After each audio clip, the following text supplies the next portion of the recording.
தூத்துக்குடி வாகைக்குளம் சுங்கச்சாவடி மீது பசும்பொன் முத்துராமலிங்க தேவர் பாதுகாப்பு இயக்கத்தினர் தாக்குதல். 2 ஊழியர்கள் அரசு மருத்துவமனையில் சிகிச்சைக்காக அனுமதி. என்ன நடந்தது பார்க்கலாம். தூத்துக்குடியில் பசும்பொன் முத்துராமலிங்க தேவர் பாதுகாப்பு இயக்கத்தின் நிறுவன தலைவரான இசக்கி ராஜாவின் பிறந்தநாள் விழா தூத்துக்குடி 3வது மைல் அருகில் கொண்டாடப்பட்டது. அவரது பிறந்த நாளுக்கு வாழ்த்து சொல்ல தென் மாவட்டங்களின் பல்வேறு பகுதிகளில் இருந்து ஏராளமானோர் அங்கு கலந்து கொண்டனர்.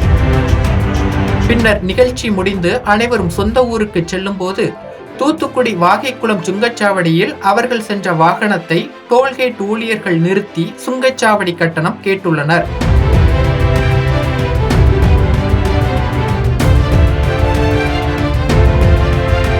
அப்போது அவர்களுக்குள் ஏற்பட்ட தகராறில் காரில் வந்த சுமார் 50க்கும் மேற்பட்டோர் சுங்கச்சாவடி ஊழியர்களை சரமாரியாக தாக்கி டோல்கேட்டையும் அடித்து நொறுக்கியுள்ளனர். சுங்கச்சாவடியில் உள்ள பொருட்கள் அனைத்தும் அடித்து நொறுக்கப்பட்டன. பசும்பொன் முத்துராமலிங்க தேவர் மக்கள் பாதுகாப்பு இயக்கத்தினர் தாக்கியதில் தூத்துக்குடி சோரீஸ்புரத்தைச் சேர்ந்த பாபு, திருநெல்வேலியை சார்ந்த ஆகாஷ் ஆகிய 2 ஊழியர்கள் பலத்த காயங்களுடன் தூத்துக்குடி அரசு மருத்துவமனையில் அனுமதிக்கப்பட்டுள்ளனர். இச்சம்பவம் குறித்து தகவல் அறிந்து விரைந்து சென்ற புதுக்கோட்டை போலீசார் இதுகுறித்து வழக்கு பதிவு செய்து விசாரணை நடத்தி வருகின்றனர். தற்போது அதன் CCTV காட்சிகள் வெளியாகி பெரும் பரபரப்பையும் ஏற்படுத்தியுள்ளது.